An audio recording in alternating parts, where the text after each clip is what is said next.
बिस्मिल्लाहिर्रहमानिर्रहीम। अस्सलाम वालेकुम नादरीन, आप यूट्यूब चैनल देख रहे हैं। मैं इमरान खान हूँ। अलीमा खान साहबा के बेटे को जो गिरफ्तार किया गया था, अब वो गिरफ्तारी डल गई है। रात को तो अगवा किया गया था। जिस तरह वो लोग आए, मुसल्ला लोग उनके घर के ऊपर धावा बोला, ट्रेस पासिंग की, ना कोई मुकदमा दिखाया, ना कोई FIR दिखाई, ना कोई और चीज़ दिखाई। एक्चुअली ये मामला हुआ क्या और कैसे हुआ, ये खबर अब मैंने निकाली है। ये पाकिस्तान की एस्टेब्लिशमेंट ने अभी तय किया था कि अलीमा खान साहबा को सख्त पैगाम दिया जाए, क्योंकि अलीमा खानम साहबा जो हैं वो हर जगह पे इमरान खान साहब के मौक़िफ़ को दोहरा रही हैं, और एस्टेब्लिशमेंट को ये लगता है कि अलीमा खानम जो पैगाम देती हैं उसका असर पाकिस्तान में होता है, क्योंकि वो इमरान खान की बहन है और उनकी फैमिली की हैसियत से इमरान खान साहब से मुलाकातें भी रही हैं। लिहाजा जो वो कहती हैं उस पर लोग बिलीव करते हैं, और जो पाकिस्तान तहरीक इंसाफ के वो लोग जिनके ज़रिए से एस्टेब्लिशमेंट कोई चीज़ें मार्केट में लॉन्च करना चाहती हैं, अब वो चीज़ें बेअसर हो जाती हैं। मिसाल के तौर पे तहरीक इंसाफ के कुछ लोग ऐसे हैं जो एस्टेब्लिशमेंट से राब्ते में हैं। कोई बुरी बात नहीं है, सियासतदानों का काम ही राब्ता करना होता है, लेकिन एस्टेब्लिशमेंट उनके ज़रिए से बड़े तरीके से अपना बयानिया मार्केट में लॉन्च करती है। लेकिन जब भी कोई बयानिया लॉन्च किया जाता है, इमरान खान साहब की फैमिली से लोग कोई ना कोई स्टेटमेंट दे देते हैं, और वो सारा का सारा बयानिया जो है वो दबड़दूस हो जाता है, फारिग हो जाता है। इसीलिए जो है वो बुशरा बीबी को भी जेल के अंदर रखा गया, बार बार इमरान खान की बहनों को भी गिरफ्तार किया गया, लेकिन इंपैक्ट बहुत बड़ा आता है। लिहाजा इमरान खान साहब की बहनों ने ऐसा कुछ किया भी नहीं, उनके खिलाफ कोई सबूत भी नहीं है कि उन्हें लंबे अरसे तक अंदर रखा जा सके। तो अब इमरान खान की बहनों को दबाव में लेने के लिए खास तौर पे अलीमा खान साहबा को ये फैसला किया गया, पाकिस्तान की एस्टेब्लिशमेंट और ये जो पंजाब गवर्नमेंट है, इन्होंने मिलकर ये तय किया कि उठा लिया जाएगा अलीमा खान के बेटे को। अच्छा, जिस बेटे को उठाना था उसका नाम शेर शाह है। शेर शाह जो है वो यहाँ बरतानिया में था पहले। मेरी उससे यहाँ पे एक मुलाकात भी हुई एक जगह पे, और जब डॉक्टर आरिफ अलवी साहब आए थे गालिबन तब मुलाकात हुई थी। तो उसको इस बात का आइडिया था कि उसे गिरफ्तार कर लिया जाएगा, लेकिन जब वो पाकिस्तान वापस गया तो उसके बाद अब उसके भाई को गिरफ्तार किया गया। जो छापा मारा गया था वो शेर शाह के लिए मारा गया था, और यह तय पाया था कि अलीमा खानम के बेटे शेर शाह को गिरफ्तार किया जाएगा या उसे गायब किया जाएगा। जो भी करना है उसके बेटे के साथ करना है, और इससे अलीमा खानम के ऊपर दबाव डालना है। तो जब रात को पुलिस वहां पे पहुंची और बाकी लोग पहुंचे नकाबपोश, तो इन्होंने जाके घर पे धावा बोला। कुछ जो बेचारे मुलाजमीन वहां काम करते हैं उनको मारा कुटा। इससे पहले उनका एक ड्राइवर जिसको पहले बहुत मारा था वो छोड़कर भी चला गया था, किसी को उठा के गायब भी कर देते हैं घर में से। तो अब उनके बेटे को जब पकड़ा तो पता चला ये तो दूसरा बेटा है, ये तो शारेज है। तो शारेज जो है वो एक बैनुल अक़वामी एथलीट है जो पाकिस्तान की नुमाइंदगी भी करता है, और अलीमा खानम के दूसरे बेटे को पकड़ लिया और पकड़ के ले गए। अब ये जब किसी जगह के ऊपर रेड मारते हैं ना, तो इनको आइडिया भी नहीं होता, क्योंकि बड़ी उजलत के अंदर रेड मारते हैं, इन्हें रिएक्शन का खतरा भी होता है, तो ये फौरी तौर पे वहां से निकलने की करते हैं। तो ये वहां से अलीमा खानम के दूसरे बेटे को लेकर निकल गए, और फिर रात को एक मीटिंग होती है। जब ये सोशल मीडिया पे शोर मचता है, हर तरफ खबर जाती है और पता चलता है कि ये तो अलीमा खानम का दूसरा बेटा है, तो फिर ये तय किया गया सो व्हाट, अगर ये दूसरा बेटा भी है तो अलीमा खान का बेटा, दबाव डालो, दबाव बढ़ाओ। एस्टेब्लिशमेंट जो है वो ये तवक्को कर रही थी कि अलीमा खानम का जो बेटा जो दरकार था, जिसे पकड़ना था शेर शाह, वो कहीं सामने नहीं आएगा और अब वो रूपोश हो जाएगा। लिहाजा ये जो बेटा आपने पकड़ लिया ना, ये काफी है, इसके जरिए से अलीमा खानम पे हम दबाव डालेंगे। अब हुआ ये कि ये फैसला कर लिया गया, और ये तो पहले से तय था कि इसको पेश अगर करेंगे तो फिर उसका रिमांड लेंगे, और जज तो वही करते हैं ना बेचारे, जो उनको एस्टेब्लिशमेंट उनके ऊपर दबाव डालती है। कुछ जजेस ने बड़ी हिम्मत दिखाई और बार बार दिखाई, उन्हें सैल्यूट करना चाहिए सारी कौम को। लेकिन बहुत सारे जजेस जो अब लाकर बिठाए गए मुख्तलिफ जगहों पर अपनी मर्जी के, वो जजेस इंसाफ की फराहमी नहीं कर रहे, बल्कि बुरी तरह नाकाम है इंसाफ फराहम करने में, या कंप्रोमाइज जो आप ये समझ लें। बहरहाल जज के सामने पेश किया गया तो शेर शाह वहां पे भी आ गया। जिस बेटे को गिरफ्तार करना था, पकड़ना था, वो पहुंच गया वहां पे अदालत में, और जिस बेटे को गलती से पकड़ लिया था, जज ने उसका 8 दिन का रिमांड भी दे दिया। अंदाजा करें आप। तो ये जो 8 दिन का रिमांड हुआ है, इसमें जज साहब को बताया गया कि जनाब ये तो नौजवान यहां पे था ही नहीं, ना इसका सियासत से कोई ताल्लुक है, ना ये अपने मामू की सियासत के अंदर किसी किस्म का कोई इंटरफेयर करता है, ना ये उनके साथ रहता है। तो ये जो बेटा है अलीमा खान का बड़ा वाला शारेज, ये 6 मई से लेकर 13 मई तक चित्राल में था, यानी 6 से 13 मई तक ये नौजवान चित्राल में था। ये उधर था ही नहीं, ये लाहौर में था ही नहीं जहां पे इस पे मुकदमा दर्ज किया गया। तो जज ने कहा ठीक है जी, आपका मौकिफ आ गया, वकला ने बताया कि यहां पे नहीं था, लेकिन ये अब पुलिस तय करेगी कि ये था या नहीं, लिहाजा मैं 8 दिन का रिमांड दे रहा हूं। ऐसे मामलात में जज सिंपल ये करते हैं कि मुलजिम को जमानत दे देते और उसको बाउंड कर देते हैं कि आपने पुलिस के साथ शामिल तफ्तीश होना है। 27 महीने तक ये बंदा इधर ही था, अलीमा खानम का ये बेटा 27 महीने तक इधर ही था। कभी अलीमा खानम की गाड़ी भी चला लेता है, कभी उनके साथ आता जाता भी है, उनको हेल्प आउट भी करता है, कभी कोई सामान छोड़ने भी चला जाता है। इसको 1-2 दफा देखा भी गया है, लेकिन ये सिर्फ अपनी मां की हेल्प की हद तक था, इसका सियासत से कोई ताल्लुक नहीं। 27 महीने अलीमा खानम का ये बेटा यही था। 27 महीने किसी कानून नाफिज करने वाले इदारे को कोई ख्याल नहीं आया, ये सबके सामने था, जज ने ये सवाल भी नहीं पूछा। 27 माह के बाद एक बंदे को पकड़ा जो 27 माह कहीं भी भाग के नहीं गया, और जज ने उसका 8 दिन का रिमांड दे दिया, ये कह करके ठीक है जी, अगर नहीं भी था शहर में तो चलो पुलिस तसल्ली कर ले, अपनी तफ्तीश कर ले। और भाई तफ्तीश तो एक बंदे को आप जमानत दे दें उसके बाद भी हो जाती है, शामिल तफ्तीश हो जाता है वो बंदा।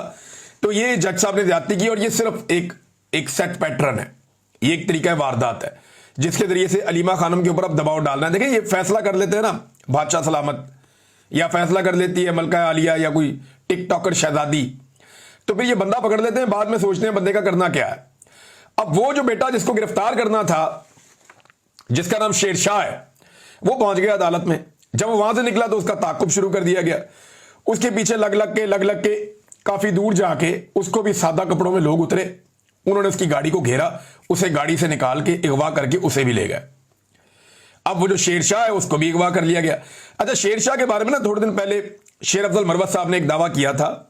शेर अफजल मरवत ने कहा था कि अलीमा खान साहिबा ने कोई डील की हुई है फौज के साथ। ये शेर अफजल मरवत ने कहा था कि अलीमा खानम साहिबा ने कोई फौज से एस्टेब्लिशमेंट से कोई डील की हुई है, और उनका जो बेटा है शेरशाह वो इसी डील के तहत पाकिस्तान वापस आया है, और ये बेटा जो है वो खुला फिरता है, इसे कोई गिरफ्तार नहीं करता। उसकी वजह यह है कि अलीमा खान ने डील की हुई है। ये शेर अफजल मरवत का दावा था। अब जनाब शेर अफजल मरवत का ये जो दावा है, ये कैसा दावा है कि दोनों बेटे ही गिरफ्तार हो गए। यानी पहले एक बेटा गिरफ्तार हो गया जो तो बिल्कुल ही बेगुनाह है, वो तो कभी गया ही नहीं उस तरफ, और बाद में जनाब जो दूसरा बेटा है उसे भी गिरफ्तार कर लिया गया। ये इंतहाई अफसोसनाक सूरत हाल है। एक खातून को दबाव में डालने के लिए ये सब कुछ किया जा रहा है जिसकी आइन में और कानून में किसी किस्म की कोई गुंजाइश नहीं है। ये है क्या? देखिए अलीमा खानम ने भी यही कहा और बाकी लोग भी यही बात कर रहे हैं। मेरी कई सहाफियों से बात हुई, वकला से बात हुई, तो उनका यह कहना कि ऐसा लगता है कि सिस्टम या एस्टेब्लिशमेंट वो इस वक्त घबराहट का शिकार है और बुखलाहट का शिकार है। एक ऐसी फ्रस्ट्रेशन है जिसमें उन्हें समझ नहीं आ रही वो करे क्या, तो वो ताकत का अंधाधुंध इस्तेमाल कर रहे हैं। यानी जहां पे भी उन्हें कोई प्रॉब्लम नजर आता है तो वो ताकत का इस्तेमाल करते हैं। 26 नवंबर में लोग एहतजाज करने आ रहे हैं, कोई बातचीत नहीं, मारो गोलियां, ताकत का इस्तेमाल करते हैं। इमरान खान को जेल में रखा हुआ है, कोई मुकदमा नहीं, कोई चक्कर नहीं, ताकत का इस्तेमाल कर रहे हैं। पाकिस्तान तहरीक इंसाफ की चादर और चारदीवारी का तकद्दुस पामाल, ताकत का इस्तेमाल हो रहा है। अलीमा खानम साहबा बाहर आके बात करती हैं, इमरान खान साहब का पैगाम पहुंचाती हैं, तो उनके दोनों बेटों को उठाकर अगवा कर लिया गया। एक के ऊपर अब मुकदमा डाल दिया गया, दूसरे का भी कुछ पता नहीं है, ताकत का इस्तेमाल कर रहे हैं। तो हर जगह पे पाकिस्तान तहरीक इंसाफ के खिलाफ हो या पाकिस्तान की आवाम के खिलाफ हो, पाकिस्तान की मिलिट्री एस्टेब्लिशमेंट सिर्फ ताकत का इस्तेमाल कर रही है। दिमाग ऐसा लगता है इनका काम करना बंद कर गया है। वैसे भी मोटी खोपड़ी है, इसमें बात जल्दी घुसती नहीं है। पाकिस्तान की हालत इन्होंने क्या कर दी है, अगर इनका दिमाग काम करता होता तो आज पाकिस्तान की ये हालत ना होती। बहरहाल ये एक फ्रस्ट्रेशन है, एक कमजोरी है जो अब साफ साफ दिखाई दे रही है कि कानून और आइन के दायरे से बाहर ये पाकिस्तान को डील कर रहे हैं, पाकिस्तान की मिलिट्री एस्टेब्लिशमेंट और दीगर इदारे। और याद रखिएगा कि अगर ये वक्त निकल गया ना, तो जो आप गलतियां कर रहे हैं इसके बाद आपके पास कोई बहाना भी नहीं बचेगा। और ये बात मेरी आप संभाल के रख लीजिएगा कि आपके पास वाकई कोई बहाना नहीं बचेगा, क्योंकि इमरान खान तो डट के खड़ा हुआ है, वो तो एक कदम पीछे हटने को तैयार नहीं है। इमरान खान के जो बदतरीन नकात थे, जो बात इमरान खान पे तनकीद करते थे, वो अब इमरान खान साहब की गवाहियां दे रहे हैं। मैं आपको एक गवाही सुनाता हूं। यहां मैंने वो अली अहमद कुर्द साहब को सुना, उन्होंने जो इमरान खान साहब के बारे में अल्फाज बोले वो मैं अभी आपको सुना देता हूं। लेकिन अंसार अब्बासी साहब ने, जर्नलिस्ट हैं, उन्होंने एक पैगाम पहुंचाया है। यानी अब हमारे कुछ सहाफी जो है ना वो पैगाम पहुंचाने का काम करते हैं। वो ये बताते हैं कि जनाब अब ये हो जाएगा, वो हो जाएगा। तो वो पैगाम रसानी का एक तरह से काम कर रहे हैं, पैगाम पहुंचाया कि जनाब इमरान खान साहब जेल से बाहर नहीं आएंगे। और उसकी वजह वो ये बताते हैं कि जो इस्लामाबाद हाई कोर्ट है वहां पे अपील नहीं लगेगी इमरान खान साहब की। अंदाजा करें आप, ये पाकिस्तान की जर्नलिज्म है। बजाय इसके कि ये कहा जाए कि कानून और आइन के मुताबिक अपील लगनी चाहिए, इंसाफ होना चाहिए, बल्कि ये कहा जा रहा है कि जनाब मुझे लगता है कि अपील नहीं लगेगी इमरान खान साहब की, क्योंकि और भी बहुत सारी अपीलें पेंडिंग है। तो भाई पेंडिंग तो बेशुमार है, लेकिन जो अहम कौमी मामलात होते हैं या जो अहम मामलात होते हैं उनकी अपीलें तो फौरी तौर पर लगती हैं और उनमें तो ताखीर हो नहीं सकती। लिहाजा इमरान खान साहब के मामले में पूरा पाकिस्तान सूली पर टंगा हुआ है, हर चीज एक जगह पे अटकी हुई है, हालात आपके सामने हैं।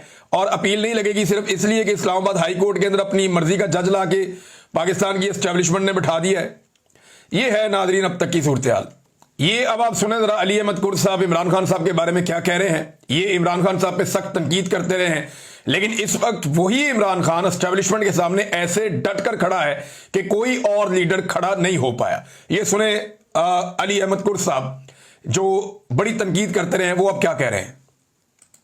मेरे नजदीक इस मुल्क में अगर कोई वाकई जेन्युइन अगर कोई लीडर पैदा हुआ है बहुत बहुत बहुत लंबे अरसे के बाद, वो इमरान खान है, जिसके आज भी बेल एप्लीकेशन लगी और उसका रिजल्ट कुछ नहीं निकला। सर वो माफी मांगेगा, माफी मांगे तो ये आप भूल जाए, माफी नहीं। ऐसे 10 जनरल उसके घुटने आके पकड़े हो, माफी नहीं। ये मैं आपको लिख कर, मैं नहीं जानता हूँ, हाथ नहीं मिला ऐसे, मगर मैं कहता हूँ नहीं, मैंने फिक्रा का है, लोगों ने इसको बड़ा वाकईतन इस मुल्क में, इस मुल्क की सियासी तारीख में बहुत बहुत अरसे के बाद एक नर का बच्चा पैदा हुआ है। एक तरफ वो नर का बच्चा इमरान खान है, उसके मुकाबले में ये सारे जनरल ये छोटे छोटे लोग हैं। और इमरान खान बहुत बड़ा आदमी है, लोगों की आवाज उठा। लेकिन अली अहमद कुर्द साहब भी अब मान गए हैं, बिलाखिर आहिस्ता आहिस्ता सारे मान जाएंगे अगर इमरान खान साहब डटे रहे तो। उन्होंने कहा छोटे छोटे जर्नैल हैं इमरान खान के मुकाबले में, बहुत छोटे छोटे बोने हैं, इमरान खान का मुकाबला नहीं कर सकते, वो बहुत बड़ा आदमी है। ये अली अहमद कुर्द साहब कह रहे हैं, जो एक दौर में इमरान खान साहब पे बहुत तनकीद करते रहे हैं। इमरान खान साहब ने ये ऐसे कोई तोहफे में नहीं मिला उन्होंने ये इज्जत अर्न की है, उन्होंने ये इज्जत कमाई है और इज्जत कमाने के लिए उन्होंने कुर्बानी दी है। ये किसी ने प्लेट में रख के उनको इज्जत नहीं दी नवाज शरीफ की तरह कि वो पैसा खर्च करते हैं, अपने लोगों को लेकर आते हैं, उनके जरिए से बयानियां बनाते हैं, बयानियां लॉन्च किया जाता है, फिर डील कर लेते हैं। वो उस तरह नहीं है। मैंने आपको बताया था ना कि जापान के अंदर सर्दी हो गई है, मामला जो है वो किसी और तरफ चले गए हैं। जब इन्होंने जापान में एक रंगबाजी करने की कोशिश की नौसरबाजों ने, और इन्होंने जाकर जापान में ये कह दिया कि जनाब हमारी सिक्योरिटी के इश्यूज हैं, हमारा ये इशू है, हमारा वो इशू है, तो उसके बाद मैंने आपको बताया था ना कि अब ये आपको दिखाई नहीं देंगे, तब वो दिखाई भी नहीं दे रहे। यानी काफी देर हो गई है, जापान से कोई खबर नहीं आ रही कि टिकटॉकर्स वहां पे क्या कर रहे हैं, टिकटॉकर ने कौन सा कारनामा किया है। यानी एक दो चीजें मुझे वहां पे मेरे दोस्त हैं उन्होंने बताई। उन्होंने कहा एक तो आप गौर करें खान साहब कि कोई एक भी औरत, यहां जापान में बहुत सारी खवातीन रहती हैं पाकिस्तानी ओवरसीज, एक भी औरत इनको मिलने के लिए नहीं आई। वो ये कहते हैं कि लोग अपनी खवातीन को लाए नहीं इनसे मिलवाने के लिए, हालांकि ये खवातीन का वफद आया हुआ है। और जो लोग आए, जो इनके ओहदेदारान है, वो भी अपने घर की खवातीन को नहीं लेकर आए। सिर्फ वो जो बेचारे सरकारी मुलाजमीन है, वो उनके अमले के फैमिली है तो कोई है। 12 लोगों ने इनको रिजेक्ट किया है जापान के अंदर, और बदतरीन तरीके से इनको जापान में लोगों ने रिजेक्ट किया है। फिर इनकी हरकतें आप चेक करें, क्योंकि पाकिस्तान में ये ऐसे ही करते ना, जाके दस्ते शफकत रख दिया फलाने के हाथ पे, ये कर दिया वो कर दिया। हालांकि गरीब आदमी का पैसा है जिसको नचोड़ के ये अमीर बने हुए हैं। गरीबों के पैसों में इन्होंने बैरून मुल्क जायदादें बना ली हैं। गरीब मुल्क के अमीर तरीन हुक्मरान है ये। वहां गए जापान के एक स्कूल में ले गए, अच्छा वहां कोई भी दौरा कर सकता है स्कूल का, अगर आप चाहें ना कि स्कूल आप देखना चाहते हैं तो आपको स्कूल का वो दौरा करवा सकते हैं। तो इन्होंने भी रिक्वेस्ट की है, पहुंच गए स्कूल में, वहां जाके उधर अलाउड नहीं है कि आप बच्चे को टच करें, आप किसी बच्चे को वहां पे टच नहीं कर सकते, हाथ नहीं लगा सकते। तो इनकी आप पता नहीं क्या ज़हनी मरीज लोग हैं, वहां जाके बच्चों के सर पकड़ रही, उनको टच कर रही, और वो बच्चे ने जिसको टच किया उसने मुड़ के भी नहीं देखा। अच्छा, जापानी मुझे अब पता चला कि वो कौम इतनी समझदार है कि वो छोटे बच्चे भी नौसरबाजों को पहचान जाते हैं।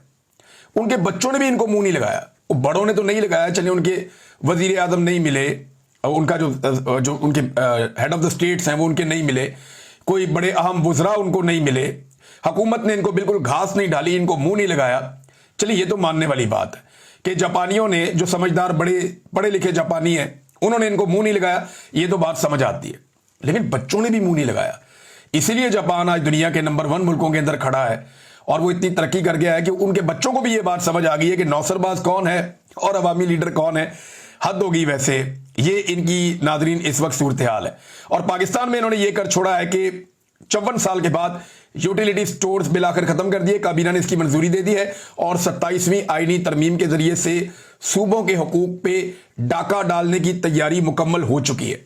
मैं आपको फिर बता रहा हूं कि 27वीं आईनी तरमीम लाने के जरिए सूबों के जो हुकूक हैं उन पे डाका डालने की पूरी तैयारी हो गई है। सूबों का हिस्सा कम किया जाएगा NFCA वार्ड में और दीगर कुछ चीजें हैं 27वीं आईनी तरमीम में, उनमें गेम डाली जा रही है और लगातार तैयार करवाया जा रहा है। और मजे की बात यह है, ना नवाज शरीफ को पता है, ना जरदारी को पता है, ना शहबाज शरीफ को पता है और ना ही किसी और पॉलिटिकल पार्टी को पता है जो इस वक्त इक्तदार का हिस्सा है। ये कहीं और बन रही है तरमीम। जब बन जाएगी तो इन्हें बता दिया जाएगा कि जनाब ये तरमीम आ गई है। फिर बिलावल कहेगा जी ब्रूट मेजॉरिटी, डंडे वाली जमहूरियत। फिर बिलावल इस तरह के नारे लगाएगा जोर जबरदस्ती करके, एक और ऐसी तरमीम जो सूबाई खुद मुख्तारी को खत्म कर देगी, एक और ऐसी तरमीम जो सिंध के हारियों से पानी छीन लेगी। फिर एक और ये बाप बेटा मिलकर कोई ना कोई गेम डालेंगे और बाद में कहेंगे जी हम बड़े जमहूरी हैं और अवाम के हक के लिए खड़े हैं। हालांकि इन्होंने हमेशा कौम के साथ फ्रॉड किया है। नाज़रीन, डॉक्टर मारिंग बलोच साहबा को अदालत में पेश किया गया कोयटा में और डॉक्टर मारिंग बलोच साहबा थी और बलोच यकजहती कमेटी के जो दीगर लीडर्स हैं उनको पकड़ा गया। तो बड़ा लंबा अरसा हो गया, कई महीने गुजर गए हैं, लेकिन वो लोग टूटे नहीं हैं। अदालत के अंदर जैसे उन लोगों ने बात की है खुलकर, जिस तरह वो रियासती जबर के खिलाफ बोल रहे थे, आफरीन है इन लोगों के ऊपर।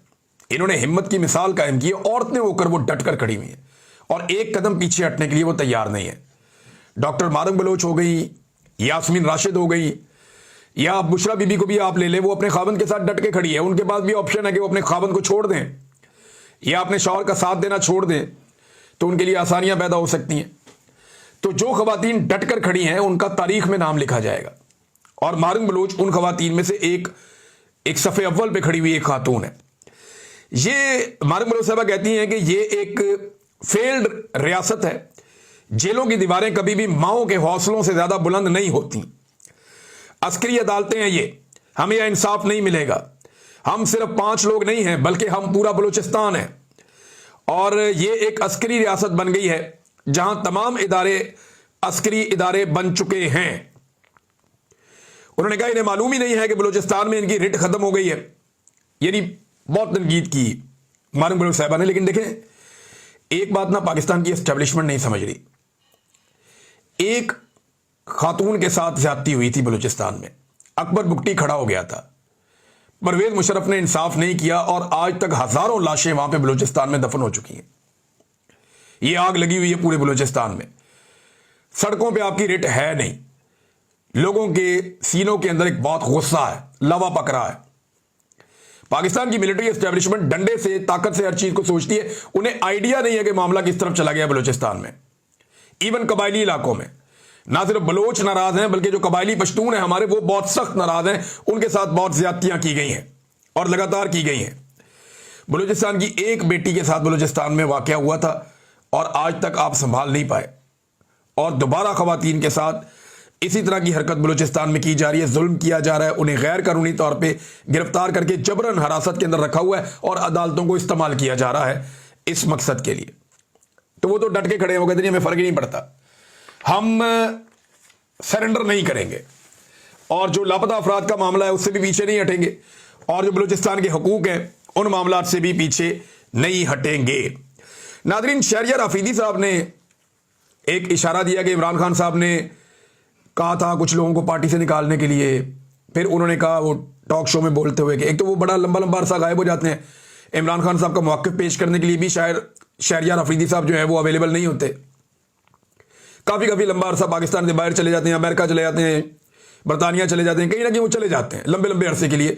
इनका नाम कभी ECL में नहीं डलता, आप हैरान होंगे। इमरान खान की सारी फैमिली का नाम ECL में है, बहुत सारे और लोगों का नाम ECL में है, शहरियार अफरीदी साहब का नाम। चले अच्छी बात है, वो मफामत के साथ चलते हैं, लेकिन कम से कम जो लोग आवाज़ उठा रहे हैं उनके साथ तो ज्यादती ना करें। अब मैं आपको जो खबर दूंगा, मैं आपको पूरे वसूख के साथ खबर दूंगा। ये प्रोपेगेंडा किया जाता है, शेर अब्दुल मरूफ साहब ने भी कहा था, अब शहरियार अफरीदी साहब भी कह रहे हैं कि जनाब जो शहबाज गिल साहब हैं, डॉक्टर शहबाज गिल साहब को इमरान खान साहब पार्टी से निकालना चाहते हैं, ये दावा किया जाता है। ऐसा नहीं है।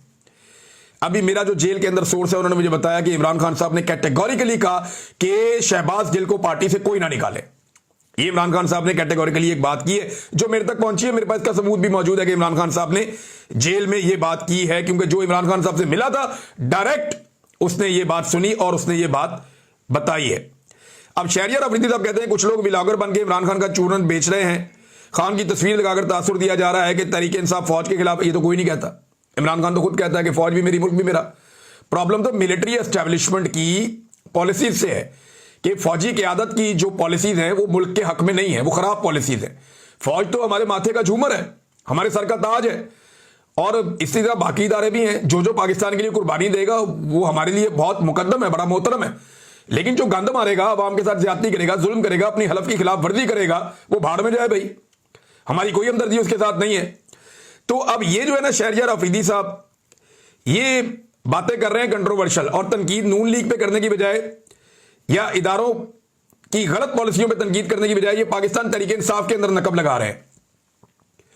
शहरियार अफरीदी साहब को सिर्फ मैं इतना कहता हूं कि अगर शहबाज गिल साहब ने बताया ना कि इमरान खान ने आपके बारे में जेल में क्या कहा था, तो वो सबूतों के साथ बता सकते हैं कि इमरान खान ने जेल में आपके बारे में क्या कहा था। आपको बहुत शर्मिंदगी हो जाएगी जो इमरान खान की आपके बारे में राय है।